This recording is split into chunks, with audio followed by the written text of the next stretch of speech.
भक्तों राधे राधे, जय श्री कृष्ण। भक्तों 2 अगस्त 2026 यानी रविवार को पड़ रही हैं सावन महीने की चतुर्थी तिथि। और भक्तों ये वह तिथि है जो सावन महीने में पड़ने वाली सबसे बड़ी तिथि है, क्योंकि ये रविवार के दिन पड़ रही है जो बहुत ही खास है। और भक्तों आप सभी लोग जानते हो रविवार का अगर सबसे बड़ा कोई उपाय है तो वह एक छुटकी काले तिल वाला उपाय है। तो भक्तों इस रविवार के दिन आप लोगों को इस एक छुटकी काले तिल वाले उपाय को जरूर करना है। बहुत सारे लोग होंगे जिन लोगों ने इस उपाय को ना किया हो, मतलब पूरा साल निकल गया उन्होंने किसी भी दिन काले तिल वाले उपाय को ना किया हो, पर भक्तों आपके पास एक आखिरी मौका बचा हुआ है जो कि 2 अगस्त रविवार के दिन है।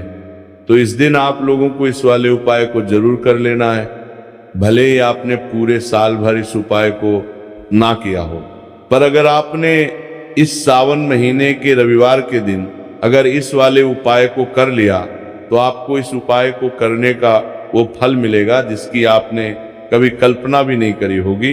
इसीलिए आप लोग इस वाले उपाय को एक बार जरूर कर लेना है ताकि आप लोगों के हाथ से ये मौका ना जा सके और आपको इस उपाय को करने का फल मिल सके। भक्तों ये उपाय पूज्य पंडितों और गुरुओं ने अपनी अभी की ही शिव महापुराण, जो हमारे हिंदू धर्म के 18 प्रमुख पुराणों में से एक है, उसी महापुराण की कथा में बताया है। जिस उपाय को आज हम आपको बहुत अच्छे से समझाने वाले हैं, इस वीडियो को देखने के बाद इस उपाय को समझने के लिए आपको कोई और वीडियो को देखने की जरूरत नहीं पड़ेगी। तो चलिए भक्तों उपाय को शुरू करते हैं। देखिए ये इस सावन महीने रविवार के दिन ये इतना खास होता है, इतना महत्वपूर्ण होता है। देखा गया है कभी कभी बड़े बड़े पूजा पाठ अनुष्ठान से जो मनोकामना पूर्ण नहीं होते, वो सावन महीने के रविवार के दिन एक छोटे से उपाय करने से ही आपकी मनोकामना पूर्ण हो जाती है। और बहुत सारे लोगों ने इस उपाय को किया भी है और उनको इस उपाय को करने का फल भी जरूर मिला है। अगर आप लोग भी इस उपाय को करना चाहते हैं तो आप इस उपाय को पहले अच्छे से समझ लेना, सुन लेना, उसके बाद करना। आपको इस उपाय का फल जरूर मिलेगा। और इस उपाय को कर लेने से आपके घर में चाहे किसी भी प्रकार की दुख और समस्या क्यों ना चल रही हो, आपको उसका कारण भी नहीं पता है कि भाई ये समस्या किस कारण से चल रही है, उसका कुछ भी कारण हो सकता है, जैसे पितृ दोष हो सकता है या किसी भी तरह का मंगल दोष भी हो सकता है। तो इस दिन आप लोगों को ये वाला उपाय कर लेना है। ये एक ऐसा उपाय है जिस उपाय को अगर किसी विशेष दिन पर किया जाए तो भाई उस विशेष दिन का जो है वह तो हमें मिलता ही मिलता है, पर हमने उस दिन पर इस काले तिल वाले उपाय को किया है तो हमें उससे भी बड़ा फल मिलता है। और फल बहुत जल्दी मिलता है क्योंकि आप इस उपाय को बहुत ही बड़े और विशेष दिन पर कर रहे हो। तो चलिए आप उपाय के बारे में बात करते हैं, लेकिन उससे पहले आप लोगों को यह जानना आवश्यक है कि आखिर ये उपाय किस समय करना है, किसको करना है और कैसे करना है। तो चलिए हम आगे आपको वीडियो में एक एक करके बता देते हैं, लेकिन उससे पहले अगर आप लोग हमारे चैनल पर नए हैं तो हमारे चैनल को सब्सक्राइब कर लेना और इस वीडियो को लाइक करके कमेंट बॉक्स में श्री शिवाय नमस्तुभ्यम ओम नमः शिवाय जरूर टाइप कर देना। तो भक्तों इस एक छुटकी काले तिल वाले उपाय को हमें इस रविवार के दिन कैसे करना है, किसको करना है, किस समय करना है और कहां पर करना है, ये सारे सवालों के जवाब आपको इस वीडियो में मिल जाएंगे। और जो ये वीडियो देखेगा भाई उसको एक छुटकी काले तिल वाला उपाय जरूर करना चाहिए, क्योंकि इस दिन काले तिल का भी बहुत ही बड़ा और विशेष महत्व होता है। और जब बात आ जाए एक छुटकी काले तिल की तो ये सोने पे सुहागा वाली बात हो जाती है और ये एक बहुत ही बड़ा उपाय हो जाता है रविवार चतुर्थी तिथि का। तो अब भक्तों इस काले वाले तिल उपाय को आखिर करना किसको है, सबसे पहले हम लोग वो बात जान लेते हैं। तो देखो घर की जो बड़ी माताएं बहनें होती हैं, उन माताओं बहनों में से कोई भी एक बड़ी माता बहन इस वाले उपाय को कर सकती है। और भक्तों, अगर आप चाहे तो अपने घर में से सभी सदस्यों को भी इस उपाय को करवा सकते हैं। अगर किसी व्यक्ति की खुद की कोई मनोकामना है, खुद की कोई दुख और परेशानी है जो कि वो अपने लिए ही करना चाहता है इस वाले उपाय को, तो वो खुद अपने लिए भी कर सकता है। बाकी अगर कोई घर में से ऐसा है जो कि अपने पूरे घर परिवार की सुख और शांति के लिए ये वाला उपाय करना चाहता है, तो भाई वो भी कर सकता है, उसमें भी कोई दिक्कत वाली बात नहीं है।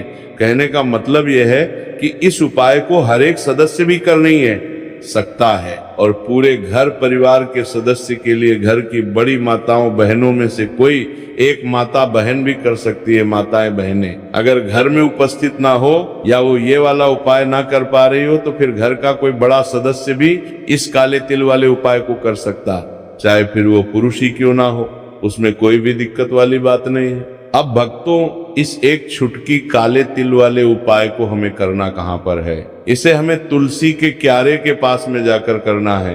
बहुत सारे लोग प्रश्न करते हैं हर एक उपाय को करते समय, क्या हम इस उपाय को घर पर या मंदिर में कर सकते हैं? देखो, तो इस वाले उपाय को आप घर ही करोगे तो अच्छा रहेगा। अगर घर पर तुलसी का पौधा नहीं है तो शिव मंदिर में उपाय को करोगे तो भी अच्छा होगा इस वाले उपाय को।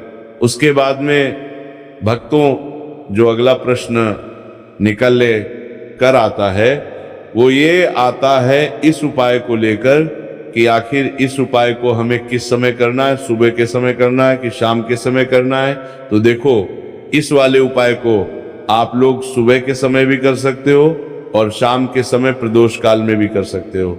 अब अगर आप पूछो कि भाई साहब सबसे उत्तम समय कौन सा रहेगा इस एक छुटकी काले तिल वाले उपाय को करने का, तो हम आपसे बस यही कहेंगे कि इस उपाय को आप सुबह के समय करेंगे तो ज्यादा बेहतर होगा। बाकी अगर शाम के समय भी करेंगे तो भी अच्छा होगा, उसमें कोई भी दिक्कत वाली बात नहीं है। तो अब भक्तों, जो अगली सबसे बड़ी और महत्वपूर्ण बात आती है वो ये आती है कि सुबह अगर हम उपाय को करेंगे तो हमें कितने बजे से लेकर कितने बजे तक के बीच में करना है, और शाम के समय प्रदोष काल में करेंगे तो हमें कितने बजे से लेकर कितने बजे के बीच में करना है। तो देखो, सुबह जितनी जल्दी हो सके आप उपाय को करने की कोशिश करना।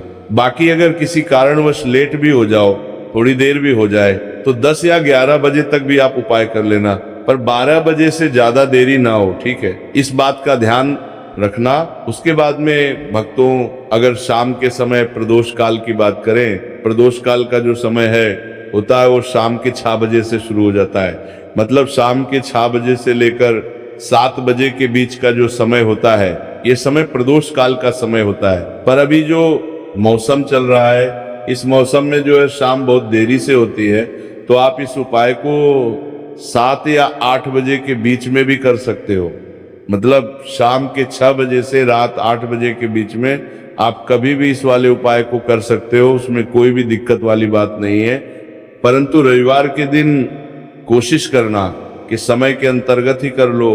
किसी कारणवश ना कर पाओ तो थोड़ा देरी से भी कर सकते हो, आपको उपाय का फल जरूर मिलेगा। तो चलिए बात करते हैं हमारे पहले उपाय की। देखिए, इस उपाय के लिए आपको 2 दीपक लेने होंगे। दोनों ही दीपक आप मिट्टी के भी ले सकते हैं और दोनों ही दीपक आप शुद्ध आटा मढ़कर उनके भी तैयार कर सकते हैं।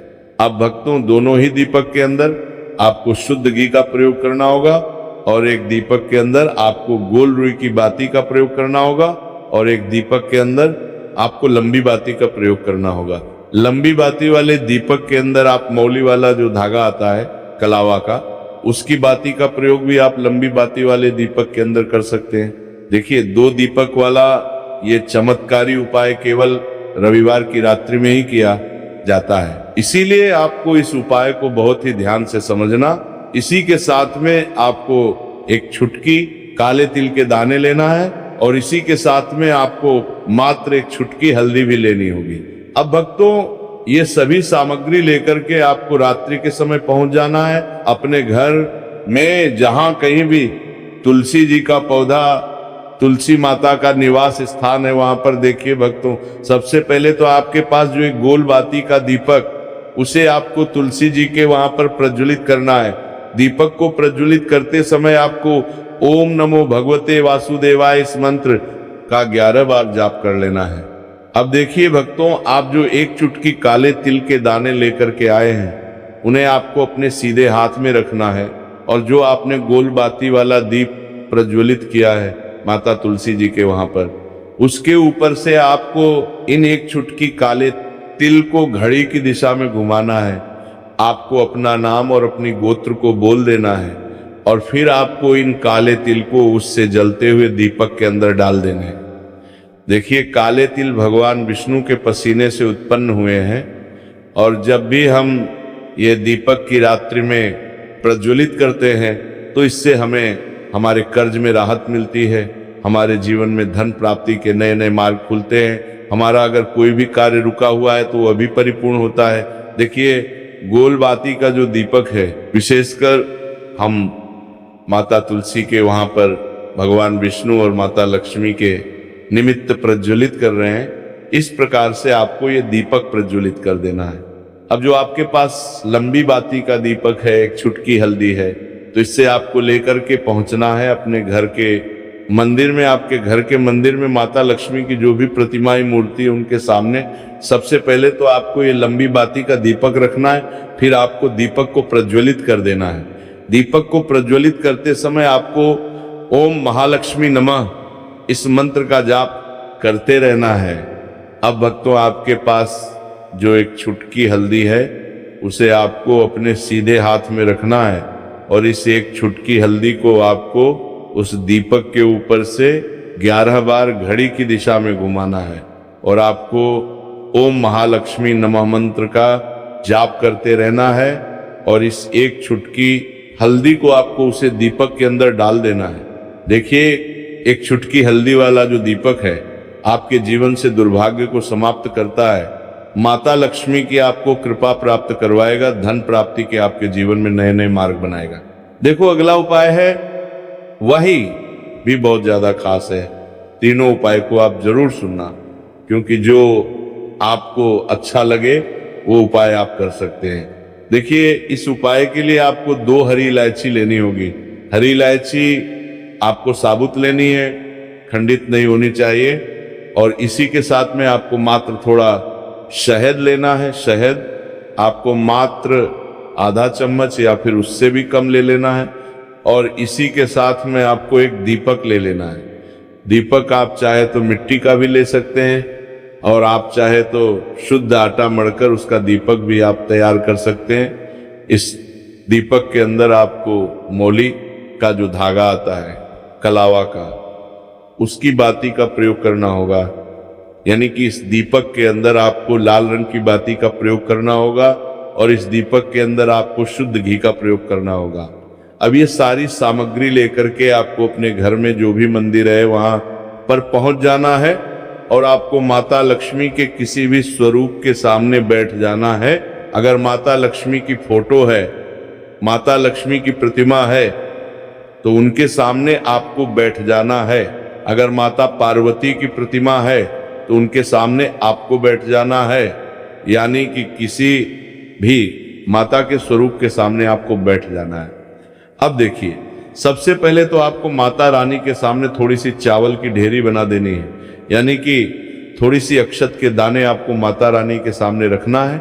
उसके बाद आप जो एक दीपक लेकर के गए हैं, उस दीपक को आपको उन्हीं चावल के दानों के ऊपर रख देना है और फिर इस दीपक को आपको माता रानी के सामने प्रज्वलित कर देना है। देखिए, इस दीपक को प्रज्वलित करते समय आपको ओम महालक्ष्मी नमः इस मंत्र का लगातार जाप करते रहना है।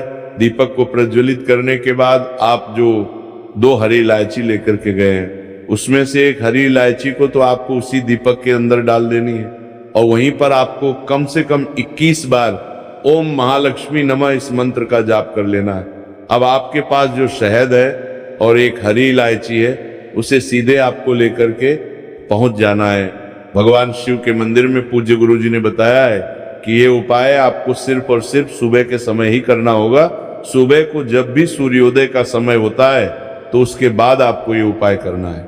लेकिन सबसे पहले तो आपके पास जो एक हरी इलायची है उसे आपको उस शहद के अंदर अच्छे से डुबो देना है, यानी कि शहद का लेपन उसे हरी इलायची के ऊपर चारों तरफ आपको कर देना है। अब ये जो शहद से युक्त हरी इलायची है, इससे आपको भगवान शिव के शिवलिंग पर अर्पित कर देनी है और आपको श्री शिवाय नमस्तुभयम इस मंत्र का लगातार जाप करते रहना है।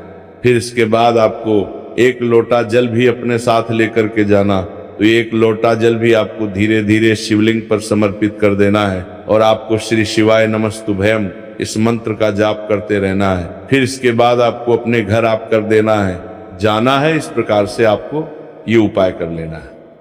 तो चलिए भक्तों, जान लेते हैं पूज्य पंडितों और गुरुओं द्वारा बताए गए तीसरे उपाय के बारे में।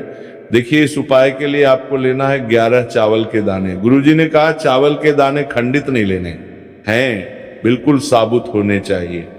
उसके साथ में आपको लेना है एक बेलपत्र। बेलपत्र का भी एक नियम है, अगर आपके पास बेलपत्र नहीं है तो आप शिवलिंग से उठाकर उसको पुनः शुद्ध जल से धोकर इस्तेमाल कर सकते हैं। इस प्रकार आपको बेलपत्र लेना है। इसके बाद आपको एक लोटा जल लेना है। अब ये सब सामग्री लेकर आपको जाना है महादेव के मंदिर में। देखो, अब आपको उत्तर साइड में खड़े हो जाना है और सबसे पहले आपको एक बेलपत्र अपने हाथ पर और 11 चावल दाने रखकर शिवलिंग के ऊपर अपना नाम और गोत्र बोलते हुए समर्पित कर देना है और ओम नमः शिवाय श्री शिवाय नमस्तुभ्यम का लगातार जाप करना है। अब आपको जो एक लोटा जल साथ में लेकर आए थे, उसे धीरे धीरे बेलपत्र और चावल दाने के ठीक ऊपर आपको समर्पित करते जाना है और शिव पुराण के मूल मंत्र श्री शिवाय नमस्तुभ्यम का 11 बार जाप करना है और अपनी मनोकामना बोलते जाना है। देखो, बस छोटा सा उपाय करना है, देखना एक दिन आपके सब काम बनने लग जाएंगे। गुरुजी का बहुत ही विशेष उपाय है। इस वीडियो में हमने आपको 2 से 3 महा उपाय आपको बताए हैं जो आपको रविवार के दिन करने हैं। अगर आपके मन में उपाय से जुड़ा कोई भी सवाल है तो हमें कमेंट बॉक्स में पूछ सकते हैं। उपाय करते समय कोई भी गलती नहीं करनी है। अगर आपको हमारी वीडियो पसंद आए तो हमारे इस चैनल को सब्सक्राइब जरूर करें। हर हर महादेव। ओम नमः शिवाय। श्री शिवाय नमस्तुभ्यम।